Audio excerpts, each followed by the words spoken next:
ओम सदगुरुवे नमः। Most welcome in world of physics. आपके अपने YouTube channel United educators app में आपका एक बार फिर से स्वागत है। पीवाईक्यू का सेकंड पार्ट हम लोग देखने जा रहे हैं। 1 to 28 प्रीवियस वीडियो में देखे थे, 29 से स्टार्ट कर रहे हैं। बहुत टाइम न लेते हुए आगे बढ़ते हैं प्यारे। बस वही rise awake stop not till the goal is achieve. बेटा जब तक लक्ष्य प्राप्त न हो जाए रुकना नहीं। Question number 29। Question number 29। An electric dipole of dipole moment P consists of point charges plus q and minus q separated by a distance 2a apart. Deduce the expression for the electric field E due to the dipole at a distance x from the center of the dipole on its axial line in terms of dipole moment P. Hence, so that in the limit x is greater than a, vector E is equal to 2p 2 vector p upon 4 pi epsilon not x Q. ये आपका axial position का derivation है, 28 वाला ही derivation है।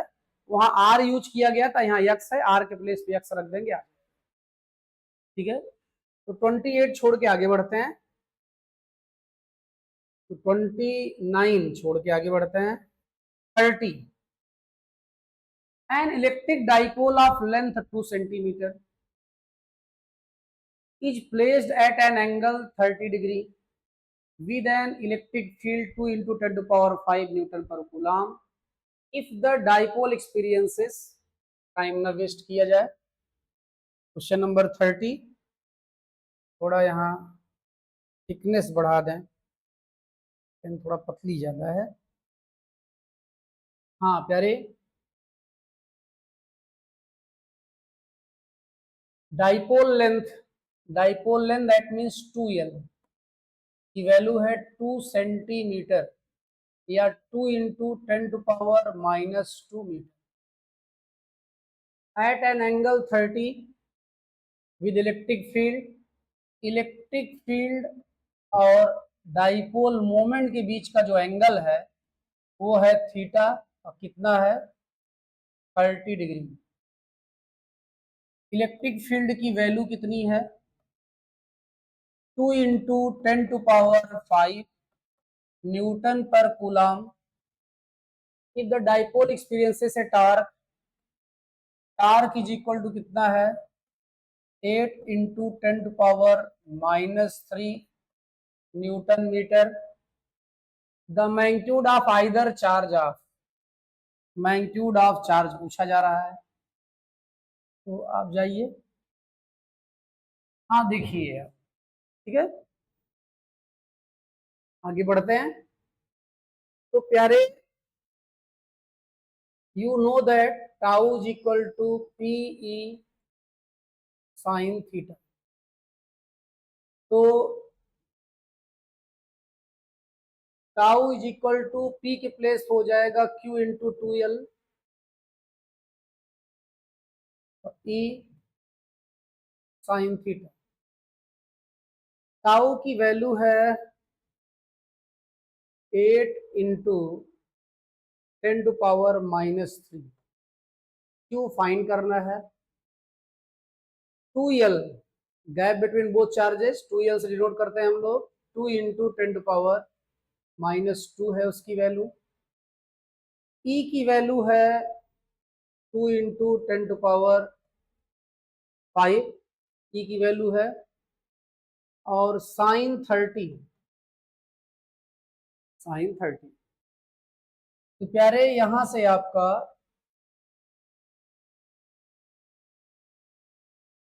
8 into 10 to power -3 ये अपान में आ जाएगा इधर, तो हो जाएगा 2 इंटू 10 टू पावर -2, ये हो जाएगा 2 into 10 to power 5। Sine theta की वैल्यू होगी 1/2। अब वो भी 2 इधर आ जाएगा तो इंटू में चला जाएगा वो, तो इज इक्वल टू क्या हो गया आपका Q अकेला बचा है अब ये हो जाएगा आपका 2 से 2 कैंसिल हो गया, 2 4 जा हो गया यहाँ पे, तो 4 इंटू 10⁻³ 10⁻² ऊपर जाएगा +2 हो जाएगा, और 5 ऊपर जाएगा -5 हो जाएगा। कितना कूलाम, या 4 इंटू 10⁻, ये हो जाएगा आपका -8 +2 -6 10⁻⁻6 coulomb Q is equal to, और -6 को माइक्रो बोलते हैं, तो 4 माइक्रो कूलाम हो गया Q की वैल्यू। तो Q की वैल्यू आ गई है आपकी कितनी, 4 माइक्रो कूलाम। ठीक है, ये सॉल्व देख ही रहे होंगे आप। अब देखिए यहाँ पर 4 माइक्रो कूलाम, आपका ए ऑप्शन सही है। कौन सा ऑप्शन सही है, ए ऑप्शन सही है। नेक्स्ट पेज पे चलते हैं, क्वेश्चन नंबर 30 था ये। 31, N electric dipole placed in non uniform electric field can experience. Non uniform electric field में है, तो अब जैसे मान लें कोई डाइपोल है, ये -Q है, ये +Q, डाइपोल मोमेंट की डायरेक्शन है, और यहाँ की फील्ड जो है वो ज्यादा है, और यहाँ की फील्ड क्या है, कम है, और फील्ड की डायरेक्शन ये है।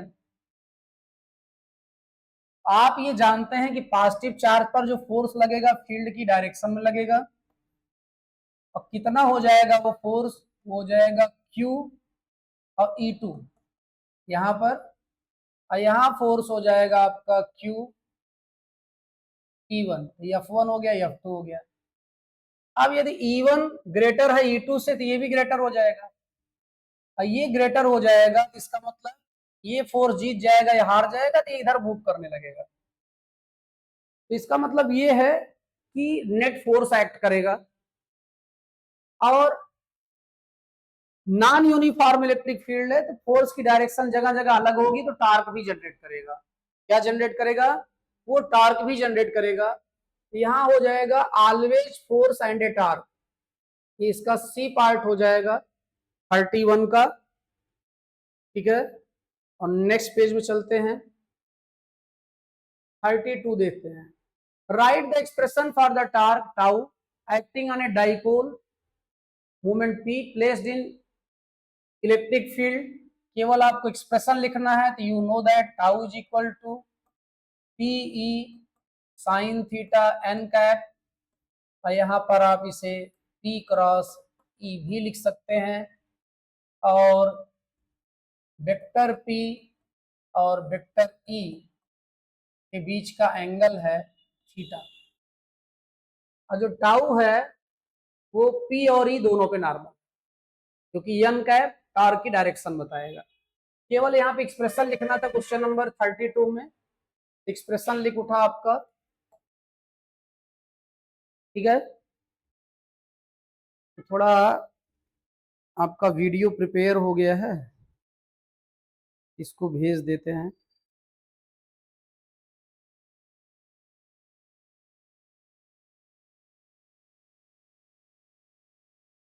YouTube पर अपलोड होता रहे।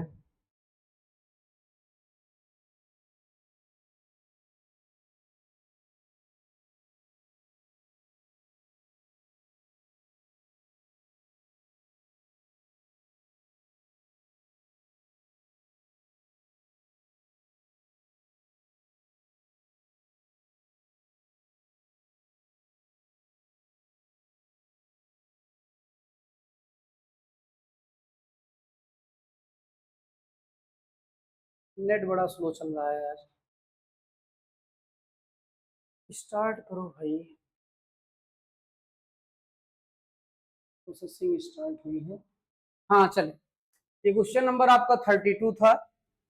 33 में कह रहा है derive the expression for the torque acting on an electric dipole when it is held in uniform electric field, identify the orientation of dipole in the electric field in which it attains stable equilibrium. ठीक है, तो इसी फार्मूले को derive करने के लिए कह रहा है, ये जो सामने है क्वेश्चन नंबर 33 में इसी का डेरिवेशन कह दिया है। तो आप जरा ध्यान दें, पेन का कलर चेंज कर दें, क्वेश्चन बदला है तो। यूनिफॉर्म इलेक्ट्रिक फील्ड है,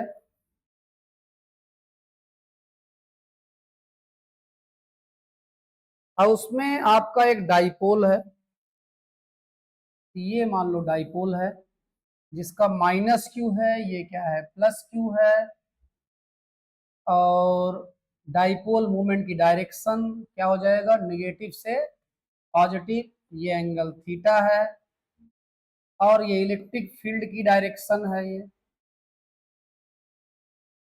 अब प्लस क्यू पर फोर्स लगेगा फील्ड की डायरेक्शन में, that will be F is equal to Q E, why you know that Q E is equal to F by Q. और यहाँ पर निगेटिव चार्ज पर फील्ड की अपोजिट डायरेक्शन फोर्स लगेगा, that will be F is equal to Q E. अब ये दोनों force जो है इनके लाइन ऑफ एक्शन डिफरेंट हैं, कॉन्करेंट फोर्स नहीं है, ऐसे फोर्स नहीं है जो एक ही पॉइंट से पास हो। इसका मतलब ये रोटेशनल मोशन होने देंगे, और रोटेशनल मोशन यहाँ होगा, रोटेशनल मोशन यहाँ पे होगा, तो होने दो।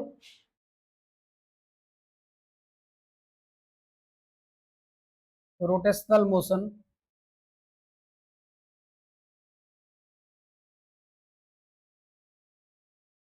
आप जानते हैं टार्क का फार्मूला होता है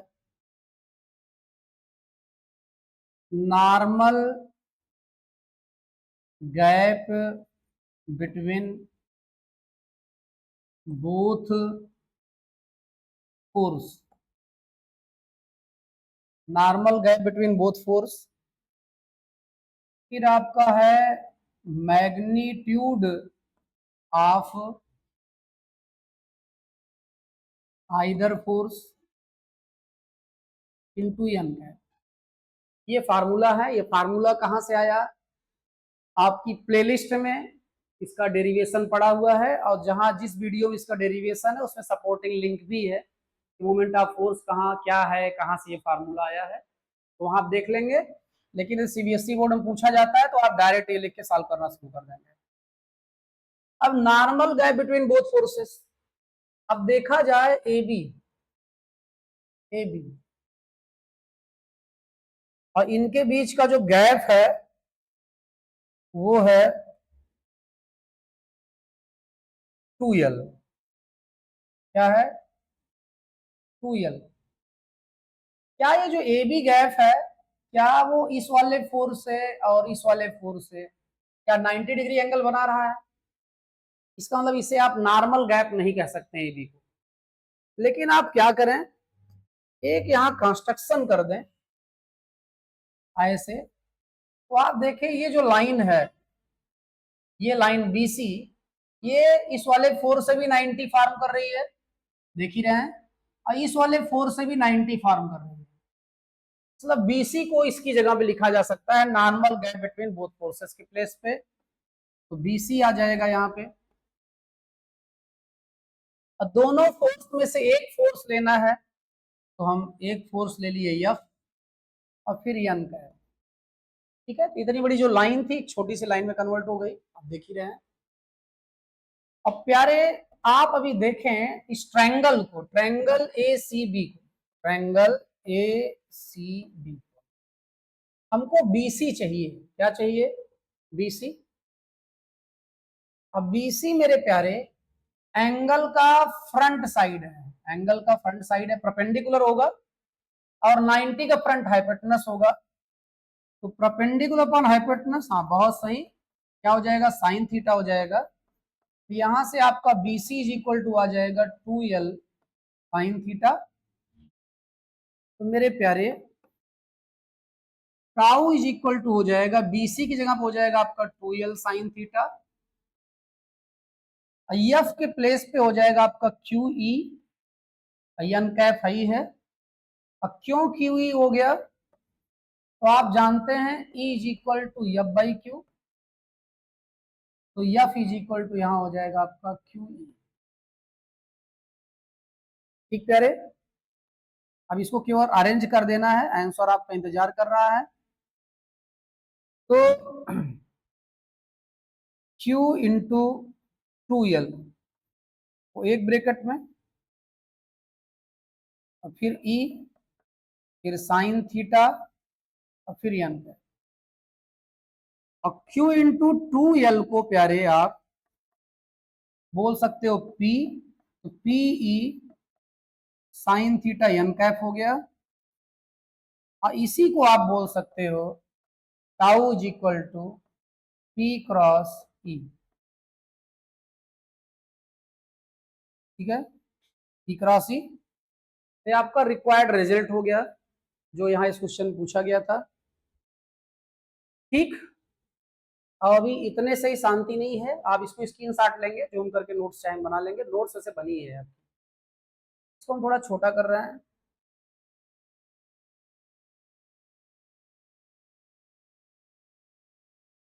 ठीक, ये डेरिवेशन हो गया आपका। इस क्वेश्चन में एक पार्ट शायद और बचा हुआ था, ये डेरिवेशन तो आप कर दिए। अब कह रहा है identify the orientation of the dipole in electric field in which it attains stable equilibrium. तो स्टेबल इक्विलिब्रियम कब होगा?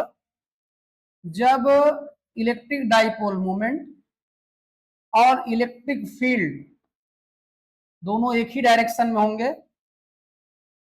तो यहां नेट फोर्स भी जीरो होगा, और जो है नेट मोमेंट ऑफ फोर्स भी जीरो होगा, ना ट्रांसलेशनल मोशन होगा, ना रोटेशनल मोशन होगा, इक्विलिब्रियम होगा। और डाइपोल को इसके प्लेस पे आप डिस्टर्ब करेंगे तो फिर से अपने पुराने पोजीशन में वापस आ जाएगा, इसका मतलब ये स्टेबल है। तो यहाँ केवल आइडेंटिफाई करना है बस, तो आप ऐसे लिख देंगे ये आपका है स्टेबल इक्विलिब्रियम। एक्सप्लेन करने के लिए नहीं कहा है तो आप टाइम वेस्ट नहीं करेंगे। तो चलते हैं नेक्स्ट में,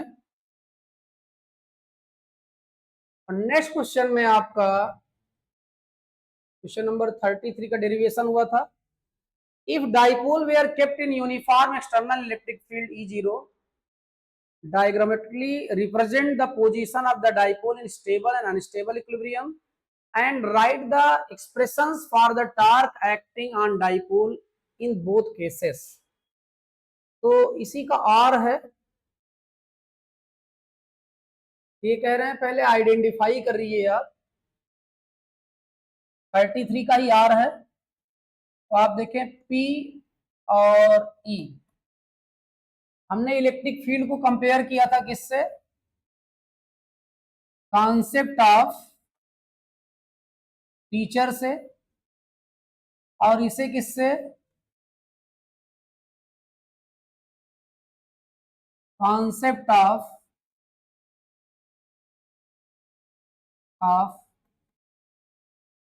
स्टूडेंट्स। तो P क्या है? कॉन्सेप्ट ऑफ स्टूडेंट है, E क्या है? कॉन्सेप्ट ऑफ टीचर है। ठीक है, और यहां ये मामला है। अब आपसे हम पूछें कि ऊपर वाले केस में या नीचे वाले केस में कौन सा स्टेबल है, कौन सा अनस्टेबल है? बहुत सही, ये क्या स्टेबल है और ये क्या है? अनस्टेबल है। तो ये आपका स्टेबल इक्विलिब्रियम हुआ,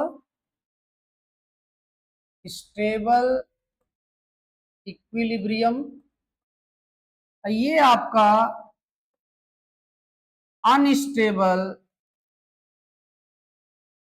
इक्विलिब्रियम हुआ।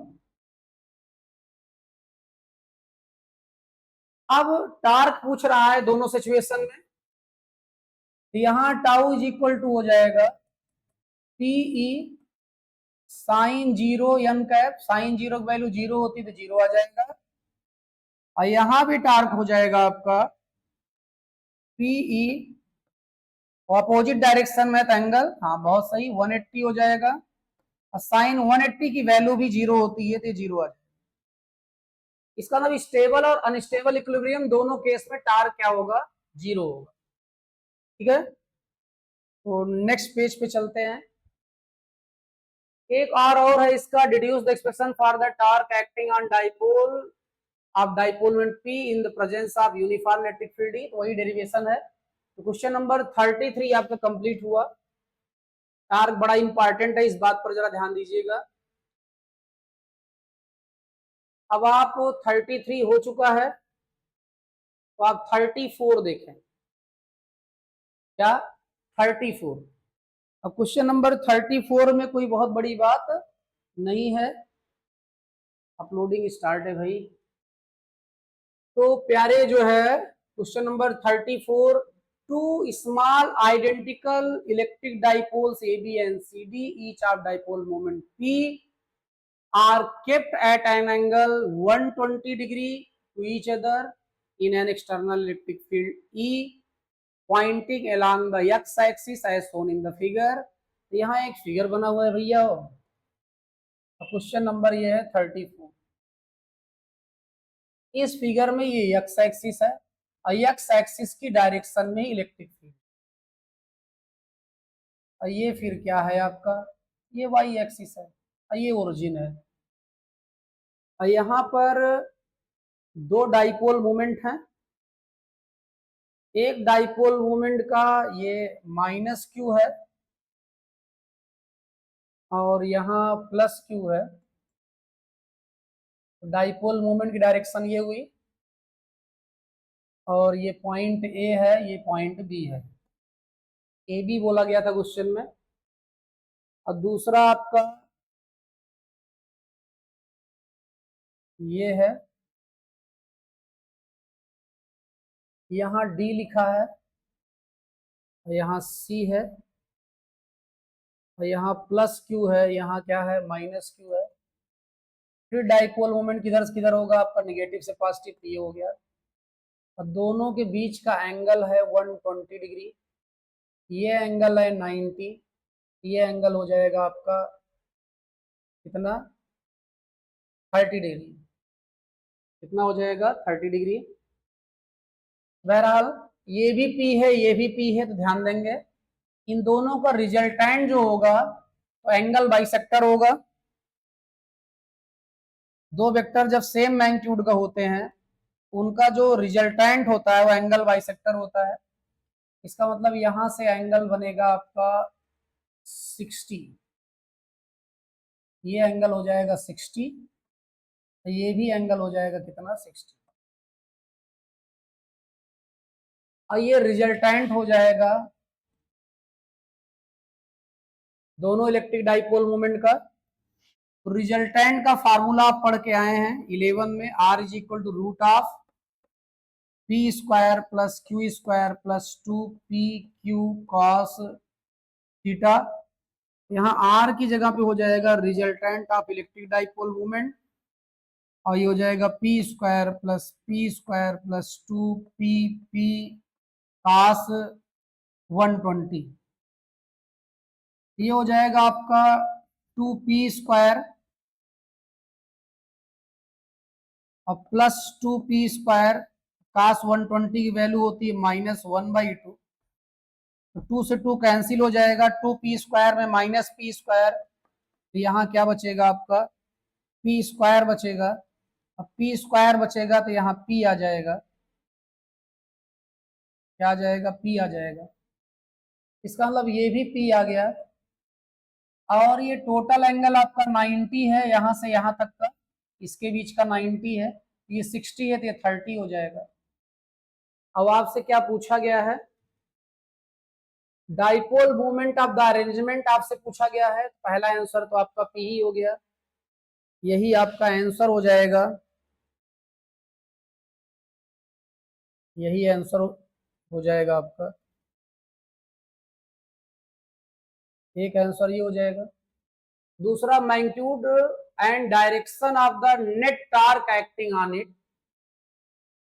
तो टार्क चाहिए, तो टार्क का फार्मूला आप जानते ही हैं क्या होता है, P क्रॉस T या PE sine theta n cap और PE साइन 30 हो जाएगा यहाँ पे n कैप, या हो जाएगा PE/2, तो मैग्नीट्यूड हो जाएगा आपका PE/2, और डायरेक्शन n कैप, तो डायरेक्शन क्या हो जाएगी, P क्रॉस E करना है तो हमको P से E जाना है, P से E, और राइट हैंड थंब रूल से इनवर्ड, इनवर्ड मतलब डायरेक्शन को आप कह सकते हैं -k कैप, ठीक है। P से E जाने के दो रास्ते हैं, एक ये है एक इधर से है, शॉर्टकट हम लोग सेलेक्ट करते हैं, ये हो जाएगा राइट हैंड थंब रूल से, थंब कहाँ जा रहा है, इनवर्ड जा रहा है, तो इनवर्ड डायरेक्शन हो जाएगी किसकी,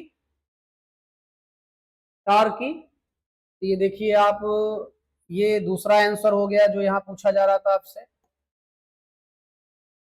तो magnitude and direction of the net torque acting on it, net torque आ गया, नेट डाइपोल मोमेंट यूज ही किए थे आप, ठीक। तो हमारे ख्याल से आप समझ गए होंगे, रिवाइज कर लेंगे एक बार भी नहीं समझ में आया होगा, ठीक। चलते हैं नेक्स्ट पे, और नेक्स्ट क्वेश्चन आपका है 34 हो ही गया है, 35, depict the orientation of the dipole in stable and unstable equilibrium in uniform electric field. भैया वो 35 स्टेबल इक्विलिब्रियम में दोनों की डायरेक्शन क्या होगी, सेम होगी, और अनस्टेबल इक्विलिब्रियम में दोनों की डायरेक्शन अपोजिट होगी। स्टेबल इक्विलिब्रियम ये हो जाएगा आपका अनस्टेबल इक्विलिब्रियम, ठीक है। तो स्टेबल अनस्टेबल बड़ा इंपॉर्टेंट है, ध्यान दीजिएगा, बार बार आ रहा है, ठीक है। नेक्स्ट में चलते हैं, और फिर कह रहा है obtain the expression for the torque experience by electric dipole of moment p in uniform electric field, अभी अभी सॉल्व किए थे। What will happen if the field were not uniform, field uniform नहीं होगी, फील्ड यूनिफॉर्म नहीं होगी, तो हमने आपसे बात की थी, फील्ड यदि यूनिफॉर्म नहीं होगी तो ट्रांसलेशनल मोशन भी होगा और रोटेशनल मोशन के भी चांसेस बने रहेंगे, क्योंकि यूनिफॉर्म फील्ड नहीं होगी तो फोर्स अलग अलग डायरेक्शन में होंगे, अब फोर्स अलग अलग डायरेक्शन में होंगे तो डाइपोल पर वो कपल जनरेट करेंगे या मूवमेंट टार्क जनरेट करेंगे, रोटेशन होगा, और फील्ड अलग अलग है तो नेट फोर्स भी जीरो नहीं होगा तो फिर मोशन भी होगा, ठीक है। तो ये भी बात हम लोग कर चुके थे। ये 36 है।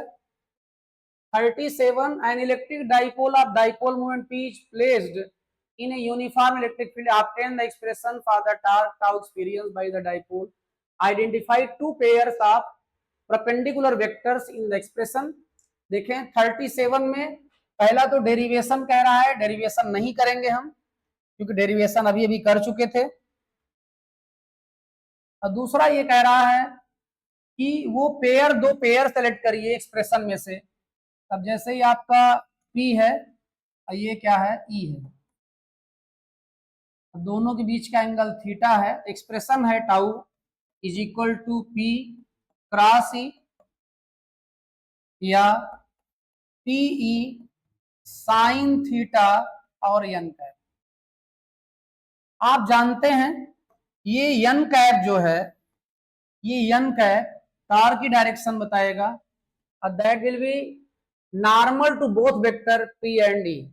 इसका मतलब टाउ और P एक पेयर हो जाएगा जो कि एक दूसरे के नॉर्मल होंगे, और दूसरा पेयर हो जाएगा टाउ एंड E। इस एक्सप्रेशन में ये दो पेयर हो गए जो एक दूसरे के नॉर्मल होंगे, क्योंकि टार्क जो है डाइपोल मोमेंट पे नॉर्मल होगा तो एक पेयर हो गया, टार्क इलेक्ट्रिक फील्ड पर भी नॉर्मल होगा, दूसरा पेयर हो गया। इसी पेयर सिलेक्शन की बात कर रहे थे। तो क्वेश्चन नंबर आपका कौन सा हो गया, 37। अब 38, क्वेश्चन नंबर 38 क्या है, 38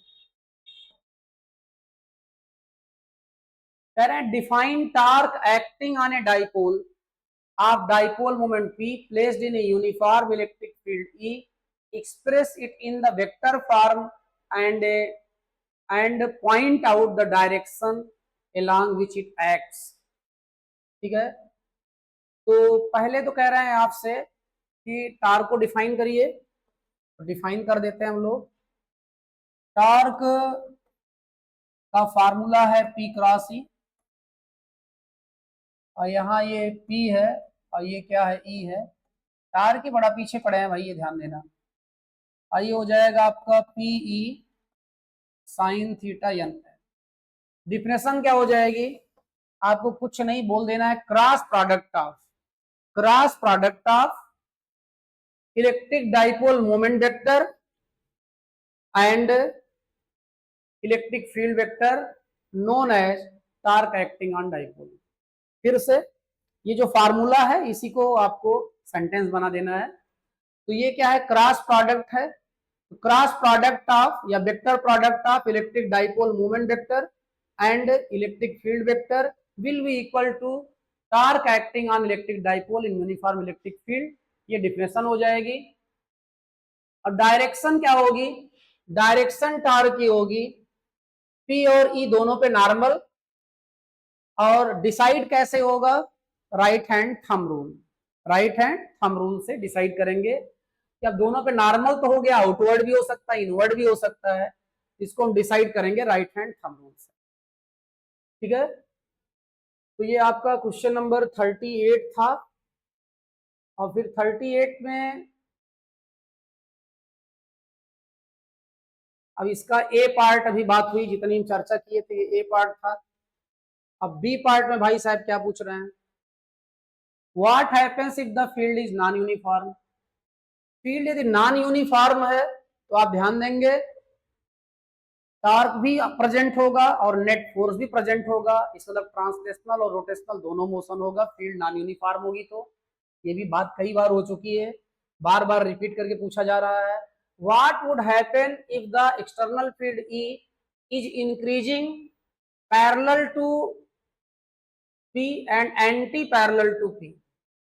अब देखें थोड़ा कुछ और अच्छा पूछ लिया है, कह रहा है कि इलेक्ट्रिक डाइपोल मोमेंट जैसे है उसके पैरेलल फील्ड इंक्रीज कर रही है, फील्ड इंक्रीज कर रही है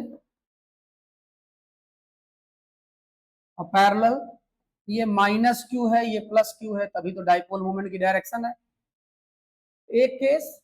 और दूसरे केस में ये कह रहे हैं कि एंटी पैरेलल इंक्रीज कर रही है, इसका मतलब फील्ड इस डायरेक्शन में है और अब भी इंक्रीज कर रही है। ठीक, यहां होगा माइनस क्यू, यहां प्लस क्यू।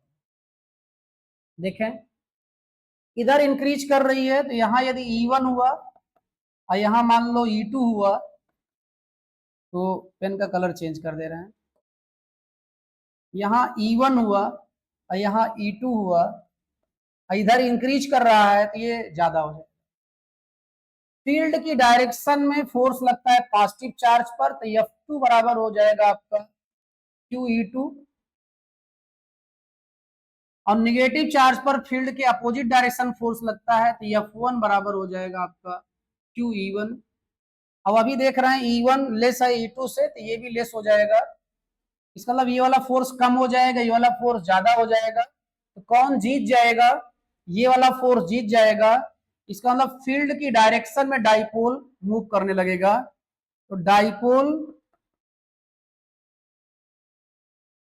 मूव करेगा, dipole moves in direction of field, dipole moves in direction of field, dipole field की डायरेक्शन में मूव कर जाएगा। फिर से ध्यान देंगे मेरे प्यारे, कह रहा था कि जो डाइपोल मूवमेंट की डायरेक्शन है उसी डायरेक्शन में, मतलब उसी के पैरेलल फील्ड इंक्रीज कर रही है, और यहाँ कह रहा था जो डाइपोल मूवमेंट है उसके एंटी पैरेलल फील्ड इंक्रीज कर रही है। यहाँ पैरेलल फील्ड इंक्रीज कर रही थी, इसका मतलब इधर फील्ड कम होगी इधर फील्ड ज्यादा होगी, E1 लेस होगा और E2 ग्रेटर होगा। निगेटिव चार्ज पर जो फोर्स लगता है वो फील्ड के अपोजिट लगता है, पॉजिटिव चार्ज पर जो फोर्स लगता है फील्ड की डायरेक्शन में लगता है। E2 ज्यादा है E1 कम है, तो आपका यही रिलेशन यहाँ भी शिफ्ट हो जाएगा। इसका मतलब ये वाला फोर्स हार जाएगा, इसकी वैल्यू कम है, ये वाला फोर्स जीत जाएगा, इसकी वैल्यू ज्यादा है, ये जीत जाएगा तो डाइपोल मूवमेंट को इधर लेके भागेगा, ये डाइपोल मूवमेंट भागने लगेगा, moves in direction of field, moves in direction of field. प्यारा क्वेश्चन है। और नेक्स्ट में देखें, अब फील्ड इधर इंक्रीज कर रही है, इस बार E1 ज्यादा है और E2 कम है। जो पॉजिटिव चार्ज है उस पर जो फोर्स लगेगा वो फील्ड की डायरेक्शन में लगेगा और कितना होगा, F2 is equal to QE2 होगा। और यहाँ जो फोर्स लगेगा फील्ड के अपोजिट डायरेक्शन में लगेगा, अब वो होगा F1 और वो QE1 होगा। ध्यान देंगे, इलेक्ट्रिक फील्ड के अपोजिट नेगेटिव चार्ज पर फोर्स, इलेक्ट्रिक फील्ड की डायरेक्शन पर पॉजिटिव चार्ज पर फोर्स। अब E1 ग्रेटर है तो ये जीत गया और ये हार गया, तो फिर से कौन जीता, ये जीता, ये जीता, तो इसका मतलब आपका, और ये हारा है तो ये जीता है, तो इसी की बात मानी जाएगी। ये फोर्स इधर लग रहा था, इधर लग रहा था, ये जीता है, तो सिंबल था एरो बना दिया, तो ये भी शिफ्ट हो जाएगा opposite to field, opposite to field shift हो जाएगा, या dipole moves opposite to field. ठीक है, हमारे ख्याल से आप मामला समझ गए होंगे। आगे बढ़ते हैं, ये क्वेश्चन हो गया, बहुत प्यारा क्वेश्चन था।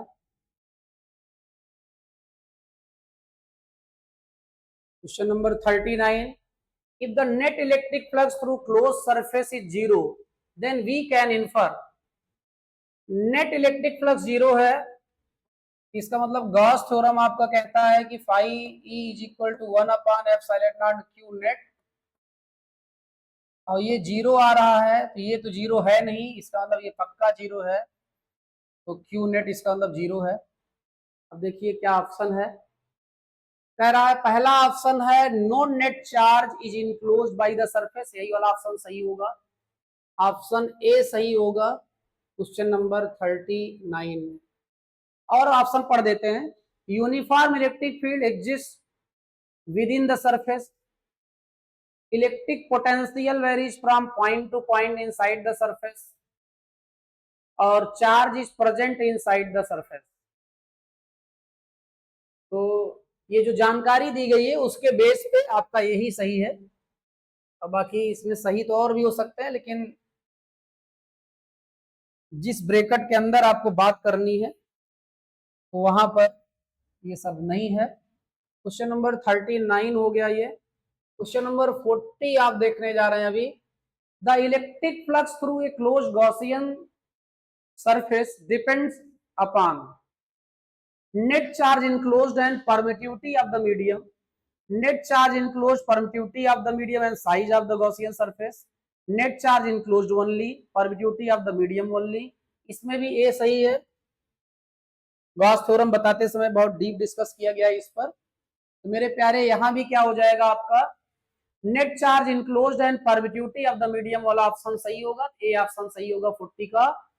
41 में चलते हैं, 41 कह रहा है electric flux through A spherical surface shown in the figure is -Q1 और +Q2 सरफेस के अंदर है और +Q3 सरफेस के बाहर है, इलेक्ट्रिक फ्लक्स पूछा जा रहा है। तो 41 में net electric flux is equal to हो जाएगा 1/ε0 Q नेट। ये कौन सा चार्ज होता है, enclosed in surface, enclosed in surface आपका -Q1 है और +Q2 है, तो अपॉन ε0, यही आंसर हो जाएगा आपका। ठीक है, क्योंकि गॉस थ्योरम की स्टेटमेंट में आपने देखा था कि सरफेस के बाहर जो चार्ज रहता था इलेक्ट्रिक फ्लक्स में रोल प्ले नहीं करता था, तो यहाँ भी ये रोल प्ले नहीं करेगा। तो क्वेश्चन नंबर 41 हो गया ये, तो ये आंसर हो जाएगा इसका, आसान है। 42, how does the electric flux due to a point charge enclosed by a spherical Gaussian surface get affected when its radius is increased? कोई फर्क नहीं पड़ेगा, कोई फर्क नहीं पड़ेगा, नो इफेक्ट, पुरानी वैल्यू मेंटेन रहेगी। क्यों? क्योंकि रेडियस बड़ी करने पे गॉसियन सरफेस बड़ा हो जाएगा। अब गॉस थ्योरम में जो फ्लक्स है वो गॉसियन सरफेस के शेप और साइज पर डिपेंड नहीं करता है मेरे प्यारे, तो यहां पर नो इफेक्ट होगा। क्वेश्चन नंबर 42 था, 43 भी देख लें, हमको लग रहा है वो भी उसी जैसा है। What is the electric flux through a cube of side 1 centimetre which encloses an electric dipole? Side कुछ भी हो कोई फर्क नहीं पड़ता है, इलेक्ट्रिक डाइपोल को क्या कर रहा है, ये इनक्लोज कर रखा है, इलेक्ट्रिक डाइपोल इसके अंदर है, तो भैया यहां पर जो है pi E is equal to 1/f Q net, और क्यू नेट की जगह पे यहां लिखा जाएगा -q+q, तो 0/f बराबर 0 आ जाएगा, आंसर हो जाएगा। तो इलेक्ट्रिक फ्लक्स यहाँ 0 होगा, 43 में आंसर 0 आ जाएगा। ठीक है, 44 नेक्स्ट पेज पे चलते हैं। 44, an electric field is uniform and acts along +x direction in the region of positive x. It is also uniform with the same magnitude but acts in -x direction in the region negative x. ठीक है, जब x आपका less than 0 है तो field इधर काम कर रही है, और जब x ग्रेटर देन 0 है मतलब पॉजिटिव है तो फील्ड इधर।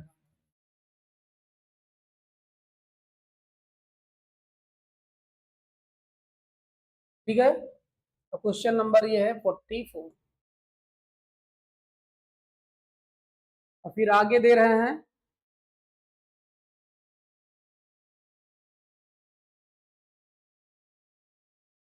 E की वैल्यू है 200 न्यूटन पर कूलम।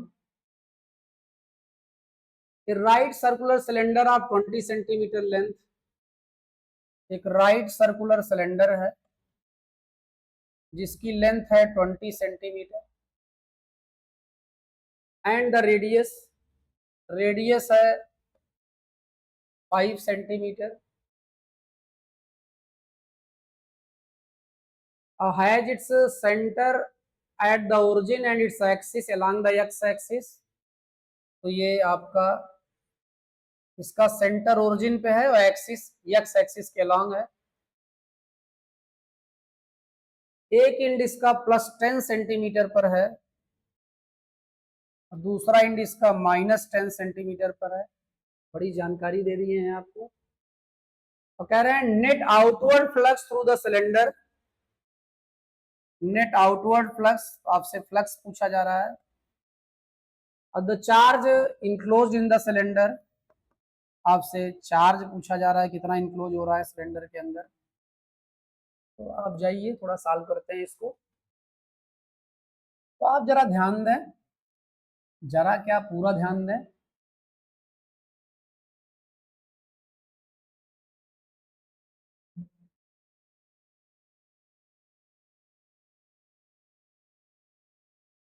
ठीक, तो आप ध्यान दे लें, इसकी व्यवस्था करें थोड़ा।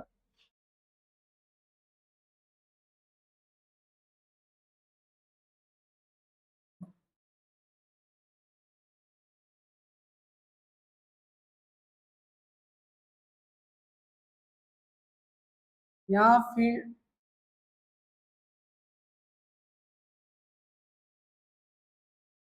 ठीक, ये ओरिजिन है, ये आपका एक्स एक्सिस है, ये वाई एक्सिस है, यहाँ आपका -10 सेंटीमीटर है, यहाँ +10 सेंटीमीटर है, और इसकी रेडियस है 5 सेंटीमीटर।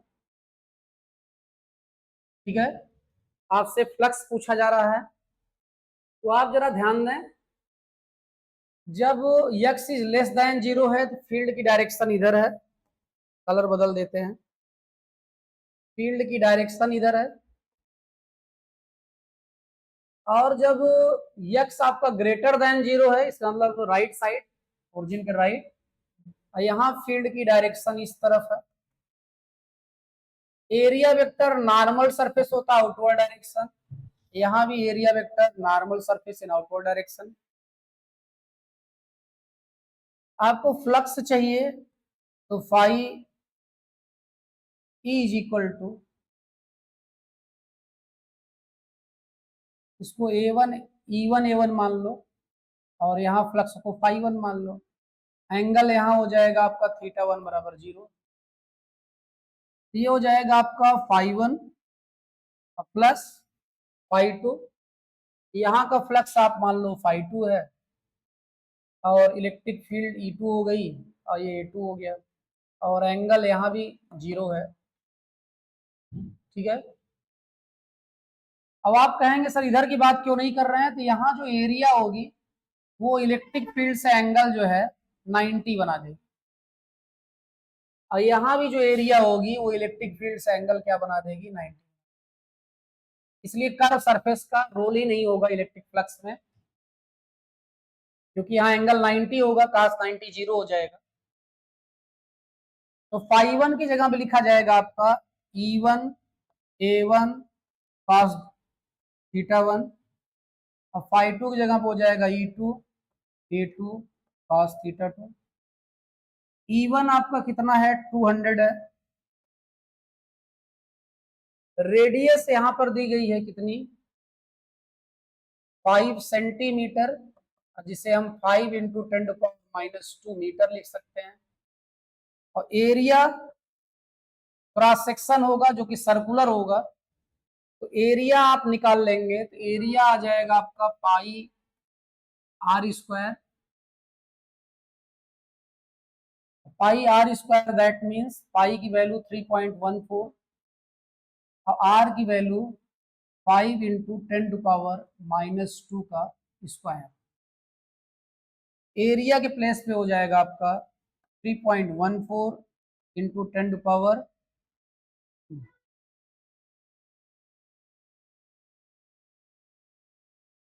3.14 इंटू 5 इंटू 10⁻⁻² का whole square, pi R square हो गया। कास 0 की वैल्यू 1 हो जाएगी, या कास 0 अभी लिख दे रहे हैं, तो प्लस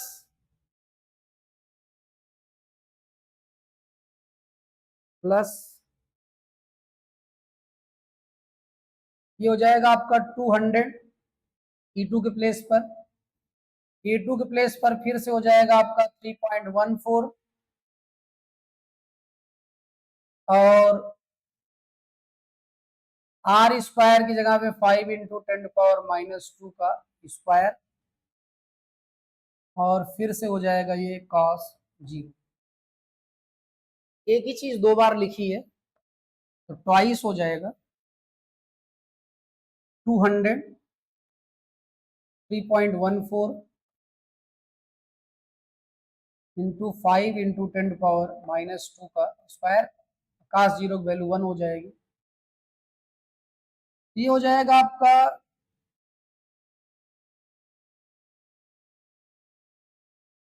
2 0 यहां से हटा दो, 2 2 जा 4, 5 जा 20, ये 2 0 चले गए तो पॉइंट चला गया यहाँ पे, इंटू हो गया 314, देखिएगा 2 2 0 चले गए पॉइंट हटाने में, 2 2 जा 4 4 गड़बड़ कर रहे थे, अभी तो हम लोग परेशान होते हैं।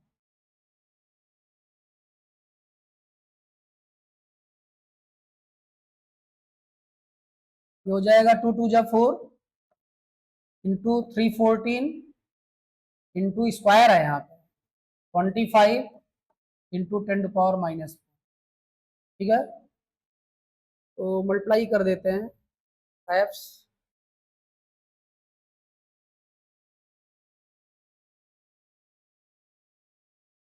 चलें 25 4 जा 100 हो जाएगा, और ये हो जाएगा आपका 314, और 25 4 जा 100 हो जाएगा, तो 100 से यहाँ ये हो जाएगा 10⁻², यह आ जाएगा आपका 3.14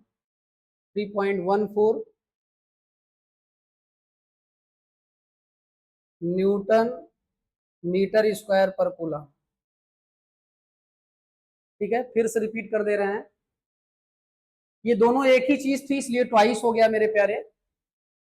और ये आपका 200 जो था, ये 3.14 है, ये इसका स्क्वायर, काश जीरो वैल्यू 1 हो गई, और यहाँ पर आपका 2 2 जा 4 हो गया, और 2 जीरो चले गए इसके पॉइंट हटाने में, और 5 5 जा 25, और 10⁻² का स्क्वायर 10⁻⁻4 हो गया। अब यहाँ पर जो है 25 इंटू 4 100 आ गया, 100 से 10⁻⁻4 10⁻⁻2 हो गया, और 10⁻⁻2 भी हटा दो 3.14 हो गया न्यूटन मीटर स्क्वायर पर कूलम हो गया। और यहां पर आपसे क्या पूछा जा रहा है,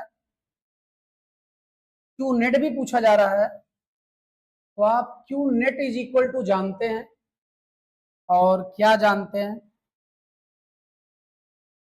गाउस थ्योरम ये कहती है कि phi 1/f(0) into Q net, यहां से आपका Q net is equal to हो जाएगा f(0) फाई ई। ठीक है, और हमारा नेट नहीं चल रहा है,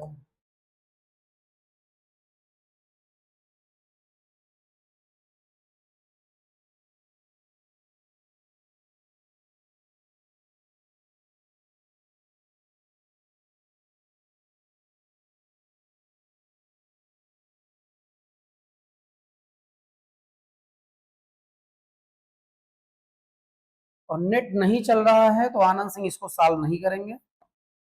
ये हो जाएगा 8.85 इंटू 10⁻⁻12, और ये वैल्यू आ गई है आपकी 3.14, कितना कूलाम आंसर हो जाएगा, एक आंसर आपका ये हो जाएगा, इसको हम राउंड कर दे रहे हैं अलग कलर से,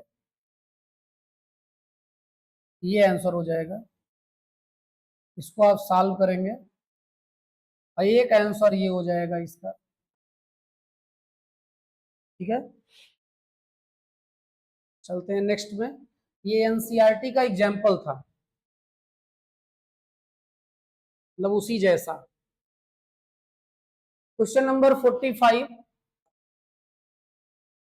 define electric flux, define electric flux बोल दे रहे हैं, total number of electric field lines passing normal to the surface known as, total number of electric field lines passing normal to surface known as electric flux. Upload हो गया है, हाँ प्यारे ध्यान दें, total number of electric field lines passing normal surface known as electric flux. कह रहा है ये स्केलर है, एक वेक्टर है भैया, स्केलर क्वांटिटी है, इसकी दूसरी डिफिनेशन हो जाएगी dot product of electric field vector and area vector known as electric flux, ये भी आप लिख सकते हैं डिफिनेशन में। और कह रहा है a point charge q is at the distance d/2 directly above the centre of square of side d as shown in the figure, use Gaussian law to obtain the expression for the electric flux through the square। आप जरा देखें, वैसे इस पर हम लोग बात किए हैं वहां पे आपका प्लेलिस्ट में, जहां आपके चैप्टर के बारे में ब्रीफ डिस्कशन हो रहा था, मतलब एक्सप्लेन डिस्कशन हो रहा था जहां पे, लेकिन फिर बात कर लेते हैं मेरे प्यारे। जो गॉस थ्योरम है वो है total electric flux through any close surface, total electric flux through any close surface of any shape or size, that is Gaussian surface in vacuum or free space, will be equal to 1/f(0) times of net charge enclosed in that surface। तो ये जो Gauss theorem है आपकी close surface के लिए है, किसके लिए है, क्लोज सरफेस के लिए आपकी गॉस थ्योरम है। और यहां पर जो है ये एक स्क्वायर के थ्रू पूछ रहा है। स्क्वायर एक प्लेन सरफेस है, क्लोज सरफेस नहीं है। इसका मतलब कुछ अरेंजमेंट करना होगा तभी हम सॉल्व कर पाएंगे। कह रहा है डी साइड का एक स्क्वायर है, तो मान लो जिस कमरे में आप बैठे हैं उस कमरे का जो फर्श है वो स्क्वायर है डी से, जिसकी साइड डी है, और उसका जहां सेंटर है, स्क्वायर का सेंटर कहां होगा, जहां उसके डायगोनल से इंटरसेक्ट करेंगे, और वहां से d/2 ऊपर जा रहा है। तो d यदि लेंथ हो, d ही ब्रेथ हो और d ही हाइट हो, तो बन जाएगा क्यूब। क्या बन जाएगा? क्यूब। और d हाइट है और d/2 जा रहे हैं, इसका मतलब उस क्यूब के भी सेंटर पर चार्ज है। तो किसी क्यूब के सेंटर पर बल्ब जल रहा हो, उस बल्ब से लाइट चारों दीवार, फर्श और छत पर बराबर जाएगी। इसका मतलब फ्लक्स सेंटर पर चार्ज होने से 6 के 6 फेस पर इक्वल डिस्ट्रीब्यूट होगा। तो उस बेस पर आप ये बोल देंगे कि फाई इज इक्वल टू, पहली बात तो हो जाएगा 1/f(0) into Q according Gauss theorem. और फिर आप लिख देंगे this flux divided equally to all 6 लिख देना faces, hence flux through one face is equal to 1/6 of Q upon f(0). ठीक है। अब इसी में आपसे दूसरा पूछ रहा है, if the point charge is now move to a distance d from the centre and the of the square and the side of the square is doubled। देखें स्क्वायर की साइड डबल कर दिए, d से 2d कर दिए, तो 2d length हो गई, 2d ब्रेथ हो गई, 2d हाइट हो गया। अब d पे ले गए चार्ज, सेंटर से ही कहां पे ले गए? d पे ले गए चार्ज। तो फिर अब भी वो कहां पे है? क्यूब के सेंटर पे है। अब भी बराबर फ्लक्स डिस्ट्रीब्यूट होगा, तो फिर आंसर यही आएगा। लेकिन हाँ, ये बात जरूर ध्यान देना, जो बातें यहाँ बोली जा रही है वो आप लिख देंगे वहां पे पेपर में। ठीक है, तो आपको ये लिखना होगा कि let us assume that a cube है फेस डी, मतलब D length, D breadth and D height, and charge is at the centre of this cube, then flux will be divided into 6 phases equally, hence flux through one phase is equal to this। मतलब इतना लिखेंगे प्यारे, आइए सब लिखेंगे नहीं, बड़ा time लगेगा। अब आप ही कहेंगे वीडियो लंबा हो रहा है। आगे चल रहे हैं। ये क्वेश्चन नंबर कौन सा था? 45 था। 46, given the electric field in the region is E is equal to 2x I cap, find the electric flux through the cube of the charge enclosed by it। भैया हो 46 मजा ले रहे हैं। कोई भी सरफेस है और फील्ड की डायरेक्शन यदि फिक्स है कि वो 2x I कैप ही रहेगा, इसका मतलब जितना फील्ड लाइन यहाँ इंटर करेगी उतना ही एग्जिट करेगी, तो जितना फ्लक्स नेगेटिव होगा उतना ही क्या होगा? पॉजिटिव होगा, और नेट फ्लक्स क्या आ जाएगा? जीरो आ जाएगा। तो फ्लक्स हो जाएगा जीरो, क्योंकि फील्ड लाइन जब इंटर करते हैं तो फ्लक्स नेगेटिव होता है, एग्जिट करते हैं तो पॉजिटिव होता है। और यदि इलेक्ट्रिक फील्ड जो है इसी डायरेक्शन में है, तो जितना इंटर करेगा उतना ही एग्जिट करेगा, जितना नेगेटिव होगा उतना ही पॉजिटिव होगा, तो नेट फ्लक्स क्या हो जाएगा? जीरो हो जाएगा। तो ये क्वेश्चन नंबर 46 में नेट फ्लक्स हो जाएगा जीरो आपका। क्वेश्चन नंबर 47, तो 53 आ गया है। 47 47 47। ओह, यहाँ एक क्यूब भी दिए थे, जानकारी और दिए थे। चलें 46 का जो आंसर है थोड़ा मॉडिफाई होगा, सॉल्व करते हैं। 46 आगे डायग्राम भी दिया गया था, और उस डायग्राम में जो क्यूब है वो क्यूब जो है का एक फेस ओरिजिन पर ही है।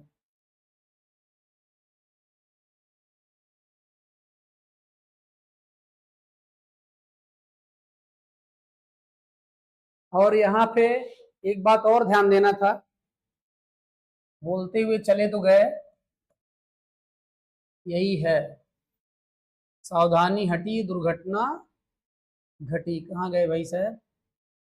E इज इक्वल टू है 2xi कैप। तो इलेक्ट्रिक फील्ड कोऑर्डिनेट पर डिपेंड कर रही है, तो इसका मतलब यहाँ फील्ड कुछ और होगी, यहाँ फील्ड कुछ और होगी, तो यहाँ फ्लक्स कुछ और होगा, यहाँ फ्लक्स कुछ और होगा, तो जीरो ना आता।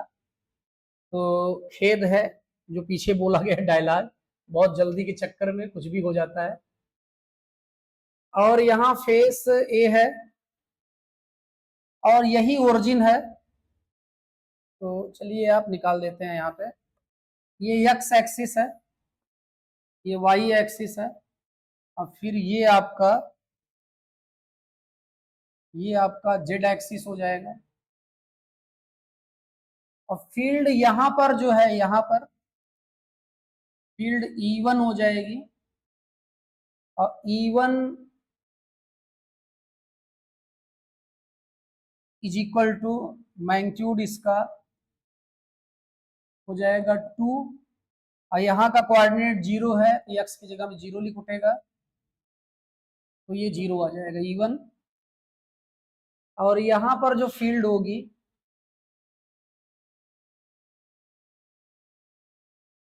वो E2 होगी, और E2 में 2, और इस पॉइंट का कोऑर्डिनेट यदि रहा होगा 0, 0, यहाँ x1 भी 0 था, तो यहाँ हो जाएगा a, 0, तो यहाँ जो x2 है वो a हो जाएगा, तो यहाँ हो जाएगा 2a। एरिया वेक्टर की डायरेक्शन भी normal surface in outward direction हो जाएगी, जो कि a स्क्वायर हो जाएगी। यहाँ पर तो कोई मतलब ही नहीं होगा बहरहाल, लेकिन लिख दे रहे हैं फिर भी a स्क्वायर।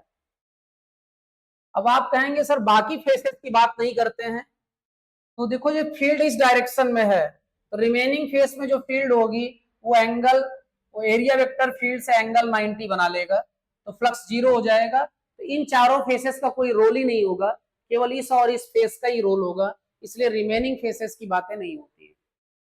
ठीक है प्यारे। अब यहाँ फ्लक्स पूछा जा रहा है, तो फ्लक्स इज इक्वल हो जाएगा आपका E2 A2 और cos 0।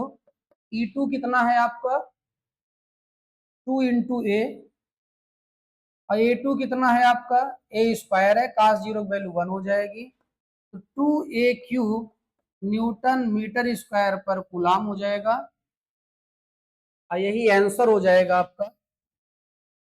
ठीक है, तो यहाँ ये गड़बड़ हुआ था, थोड़ा जल्दी में निपटने लगे थे हम लोग, तो आप समझ लीजिए कि जल्दी का काम शैतान का होता है, और शैतान वाला काम होने जा रहा था यहाँ पे। अब define electric flux, writes its SI unit. Electric flux क्या है? Total number of electric field lines passing normal to the surface known as electric flux, या dot product of electric field vector and area vector known as electric flux. Scalar quantity है, unit क्या होगी? Newton metre square पर coulomb होगी। A Gauss law in electrostatics is true for any closed surface no matter what its shape or size. Is justify this statement with the help of a suitable example. ठीक है, तो आप जरा ध्यान दें, तो शेप साइज से कोई लेना देना है नहीं, और सुटेबल एग्जांपल क्या, हम गॉस थ्योरम में प्रूफ कर दे रहे हैं, और शेप साइज को रेगुलर मान के। चलो भाई, ये है गॉसियन सरफेस, लो बेचारा अमीबा भी शर्मा जाए। और यहाँ पॉइंट चार्ज है, यहाँ ये इलेक्ट्रिक फील्ड वेक्टर हो जाएगा, ये एरिया वेक्टर हो जाएगा। यहाँ चले जाएंगे यहाँ पर, तो यहाँ पर या यहाँ चले चले यहाँ, ये इलेक्ट्रिक फील्ड वेक्टर हो गया और ये एरिया वेक्टर हो गया। तो कहीं एंगल कुछ है, कहीं एंगल कुछ है, इसका मतलब एंगल बार बार बदल रहा है। और यहाँ पर ये डिस्टेंस मान लो r1 है, ये डिस्टेंस यहाँ पे r2 है, डिस्टेंस भी बार बार बदल रही है। तो फ्लक्स जब निकालेंगे आप, फ्लक्स इज इक्वल टू लिखेंगे आप closed integral of E dot D.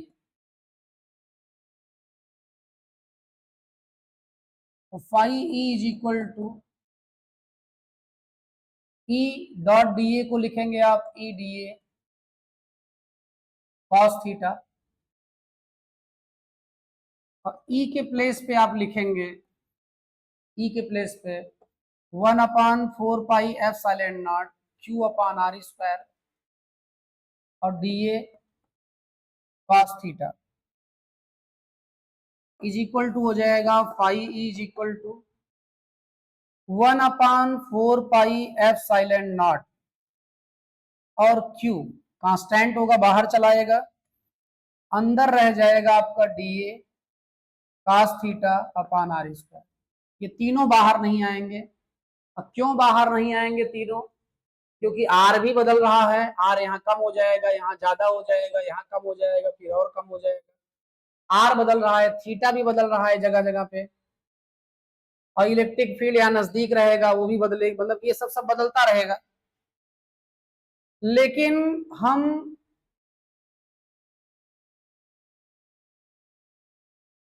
अब लिख सकते हैं phi is equal to Q upon 4 pi epsilon not, और इसे D A cos theta upon R square को हम डी ओमेगा लिख सकते हैं, क्योंकि हम लोग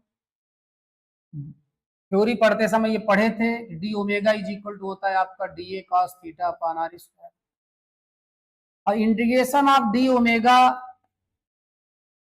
आपका हो जाएगा 4 पाई, अब 4 पाई से 4 पाई कैंसिल हो जाएगा, तो फाई इज इक्वल टू क्या आ गया आपका 1/एफ साइलेंट नॉट क्यू। यहाँ हमने शेप डिसाइड ही नहीं किया था, तो किसी भी शेप के लिए जब गॉस थ्योरम आपकी प्रूफ हो रही है, इसका मतलब इसके लिए शेप कुछ भी हो कोई फर्क नहीं पड़ता है। तो आप हमारे ख्याल से समझ गए होंगे, समझदार तो आप सदियों से हैं। तो हम आगे चलते हैं। क्वेश्चन नंबर कौन सा था ये? 47 था। 48 देखें। Consider two hollow concentric spheres S1 and S2 और enclosing charges 2q and 4q respectively as shown in the figure. Find out the, देखें भाई और बड़े होंगे आप नहीं, तो यहाँ पर एक S1 सरफेस है, एक S2 सरफेस है। S1 के अंदर 2q है, S2 के अंदर 4q है, ठीक है। Find out the ratio of the electric flux through them. फिर how will the electric flux through the sphere S1 change if the medium of dielectric constant epsilon r is introduced in the space between S1 in place of air? Deduce the necessary expression. भैया हो थोड़ा छोटा कर दे रहे हैं, कुछ जगह चाहिए सॉल्व करने के लिए। क्वेश्चन आपको बता ही चुके हैं। क्वेश्चन नंबर है 48। क्वेश्चन नंबर 48 में दो सरफेस हैं। एक सरफेस का नाम है S1 और यहाँ चार्ज है 2q, और दूसरे का नाम है S2, यहाँ चार्ज है 4। पहला जो आपसे पूछा जा रहा है फ्लक्स S1 के थ्रू और फ्लक्स S2 के थ्रू का रेशियो पूछा जा रहा है। तो देखें पहले फ्लक्स निकालेंगे हम। गॉस थ्योरम ये कहती है कि हम केवल वही चार्ज लेंगे जो सरफेस के अंदर है। तो S1 के लिए जब बात करेंगे तो हम 2q ही लेंगे, और जब हम S2 की बात करेंगे तो S2 के अंदर 2q 4q दोनों है, इसका मतलब 6q है यहाँ पे। अब दोनों को डिवाइड करेंगे, ये कैंसिल हो जाएगा, q से q कैंसिल हो जाएगा, और ये 1 और ये 3, तो 1/3 आ जाएगा। ये आंसर क्या आ जाएगा यहाँ पे? 1/3। एक पार्ट हो गया। और फिर क्या कह रहे हैं यहाँ पे? हाँ, कह रहे हैं कि यहाँ पर, कहाँ पर,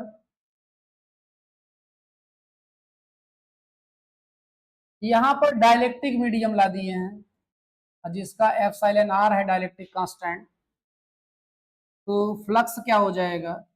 जो नया फ्लक्स हो जाएगा S1 के थ्रू हो जाएगा 1/एप्सिलॉन नॉट 2q, तो पहले से था। ये एप्सिलॉन आर टर्म बढ़ जाएगा मीडियम आने के बाद, क्योंकि आप जानते हैं जहां एप्सिलॉन 0 लिखा हो उसके बगैर एप्सिलॉन आर आ जाता है डाइलेक्ट्रिक मीडियम आने के बाद। ठीक है, तो ये हो गया क्वेश्चन नंबर 48 आपका। चलते हैं अगले क्वेश्चन पे, question number 49।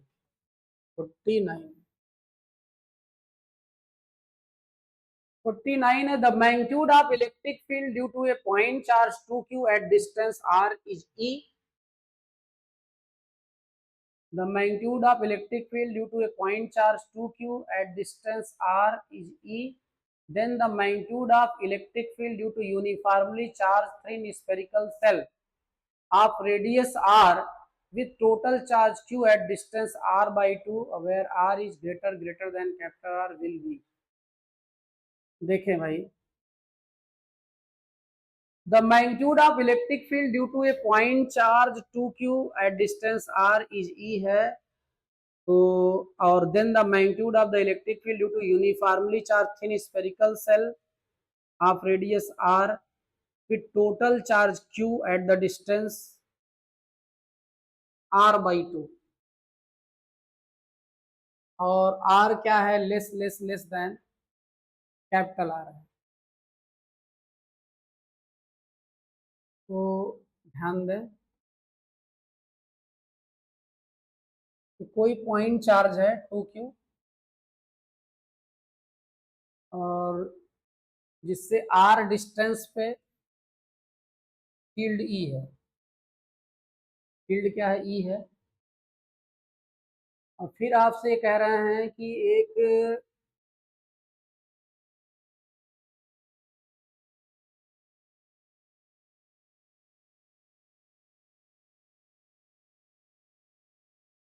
Spherical conducting cell है जिसका चार्ज Q है, और रेडियस इसकी कैपिटल R है, और r/2 डिस्टेंस पर फील्ड चाहिए, और R के बारे में बता रहा है कि R इज लेस देन है कैपिटल R, जब R नहीं, R इज ग्रेटर देन है कैपिटल R/2 डिस्टेंस की बात कर रहा है। क्वेश्चन नंबर 49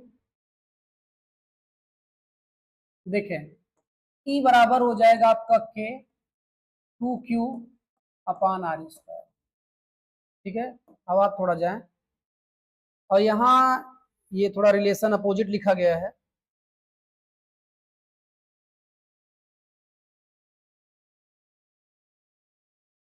ये ग्रेटर है कैपिटल R से, तो बहुत ज्यादा है R से, जिसका मतलब r/2 मतलब बाहर की बात हो रही है। तो आप ये जानते हैं कि स्फेरिकल सेल हो यूनिफॉर्मली चार्ज, या सॉलिड स्फीयर हो यूनिफॉर्मली चार्ज, उसके बाहर जब हम बात करते हैं फील्ड की, तो as a point charge behave करता है। तो यहाँ पर जो फील्ड होगी नई, वो E'=K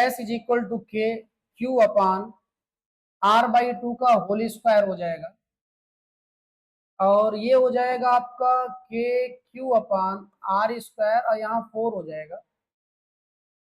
तो इसे हम लिख सकते हैं 2 और 2KQ/r², और इसी वैल्यू को बोला गया है E, K2Q/r² को E बोला गया था 2E। तो यहाँ से 2E आ जाएगा, जरा ध्यान देंगे। यहाँ केवल एक बात ये ध्यान देनी थी कि आपका चाहे कंडक्टिंग स्फेरिकल सेल ही क्यों ना हो या कंडक्टिंग सॉलिड स्फीयर ही क्यों हो, यूनिफॉर्मली चार्ज्ड है, तो जब हम बाहर फील्ड की बात करते हैं ये दोनों as a point charge behave करते हैं, तो पॉइंट चार्ज वाला ही फार्मूला लग जाएगा। तो यहाँ आंसर 2E सही हो जाएगा, मतलब इसका ऑप्शन सी सही है। कौन सा ऑप्शन सही है? ऑप्शन सी सही है। अब क्वेश्चन नंबर 50 देख के मामला रोकते हैं, कितना टाइम हो गया है, 9:37। तो 50 देख के मामला रोक रहे हैं। A point charge is placed at the centre of a hollow conducting sphere of internal radius r and outer radius 2r. The ratio of the surface charge densities of the inner surface to that of the outer surface will be. A point charge q is at the center of a hollow conducting sphere. Question number 50. hollow conducting sphere है जिसकी inner radius और outer radius अलग अलग है, और point charge is placed at the centre of a hollow sphere. Internal radius r है, outer radius क्या है 2r है, यहाँ r है यहाँ 2r है। जब यहाँ q होगा तो यहाँ माइनस q हो जाएगा ड्यू टू इंडक्शन, और यहाँ प्लस q हो जाएगा। अब पूछ क्या रहा है? The ratio of the surface charge densities of the inner surface to that of the outer surface. Ratio पूछा जा रहा है भैया, और ये आपका इस्तेमाल ये 2r। इनर सरफेस को मान लो सिग्मा 1 है, आउटर सरफेस को सिग्मा 2, तो सिग्मा 1 इज इक्वल टू हो जाएगा आपका माइनस क्यू अपान 4πr², और सिग्मा 2 हो जाएगा आपका q अपान 4π, और r की जगह 2r रहेगा तो ये 2r का स्क्वायर हो जाएगा। बस इसको सॉल्व कर देना है और आंसर हो जाएगा।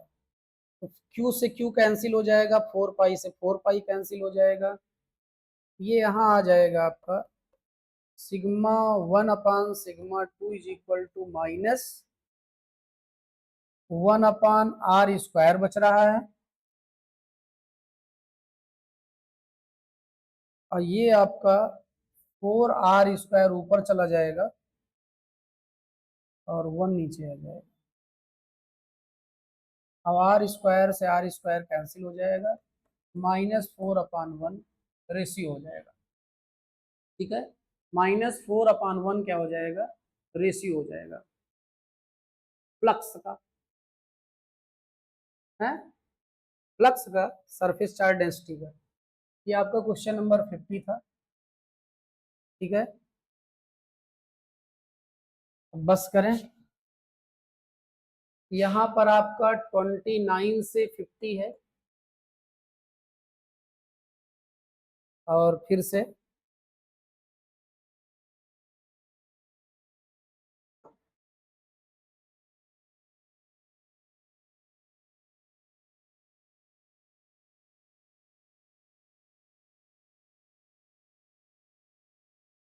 थैंक्स, वही पुराना काम, subscribe like share and comment also, और बेल आइकन भी प्रेस करिएगा, और अपने रिलेटिव्स और फ्रेंड्स को भी मोटिवेट करिएगा फॉर द सेम पर्पज।